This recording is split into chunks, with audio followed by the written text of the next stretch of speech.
হাসিনার সরাসরি গুলির নির্দেশ, বিবিসির পর ডেইলি স্টারের অনুসন্ধানেও প্রমাণ মিলেছে। ২০২৪ সালের ২৭শে জুলাই বিকেলে শেরেবাংলা নগরে পঙ্গু হাসপাতাল নামে পরিচিত ঢাকার জাতীয় ট্রমাটোলজি ও অর্থোপেডিক পুনর্বাসন ইনস্টিটিউট নিটোরের একটি পোডিয়ামের সামনে নিশ্চুপ দাঁড়িয়েছিলেন তদানীন্তন প্রধানমন্ত্রী শেখ হাসিনা।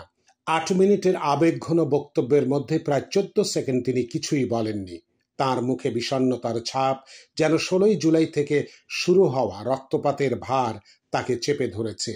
সেদিন কোটা সংস্কার আন্দোলনকারীদের উপর গুলি চালায় পুলিশ। রংপুরের আবু সাইদ সহ প্রাণ হারান ৬ জন।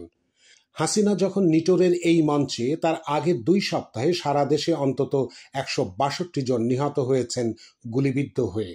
দ্য ডেইলি স্টারের অনুসন্ধানে উঠে এসেছে, তাদের অনেকেই নিহত হয়েছেন সামরিক প্রাণঘাতী অস্ত্রের গুলিতে।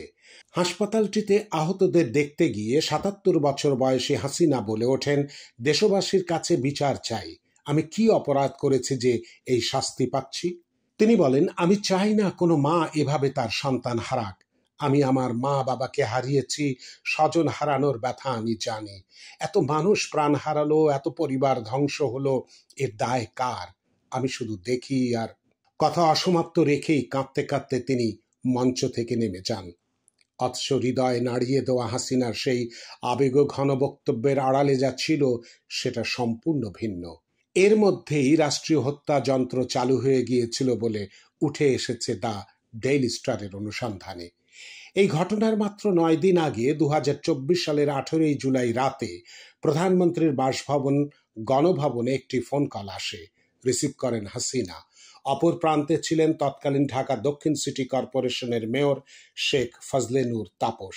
সেই আলাপন ছিল এক ভয়ানক পরিকল্পনার ইঙ্গিত। ফুফাতো ভাইয়ের ছেলে তাপসকে হাসিনা বলেন, এখন তো আমরা অন্যভাবে করছি, ড্রোন দিয়ে ছবি নিচ্ছি, হেলিকপ্টার কয়েক জায়গায়।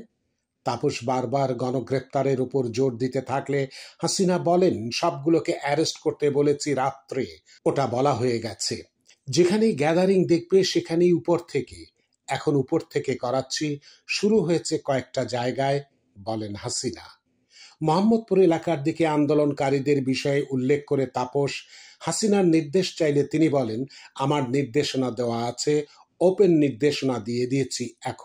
এখন লেথাল ওয়েপন ব্যবহার করবে, যেখানেই পাবে সোজা গুলি করবে, এটা বলা আছে।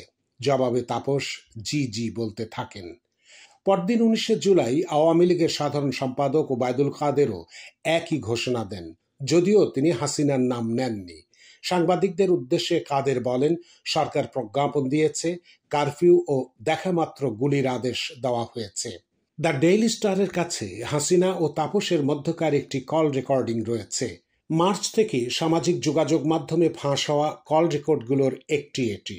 হাসিনার বেশ কিছু কল রেকর্ড করেছিল স্বরাষ্ট্র মন্ত্রণালয়ের আওতাধীন national telecommunication monitoring centre NTMC। এই অডিওর কিছু অংশ এর আগে বিবিসি যাচাই করে তা প্রকাশ করে।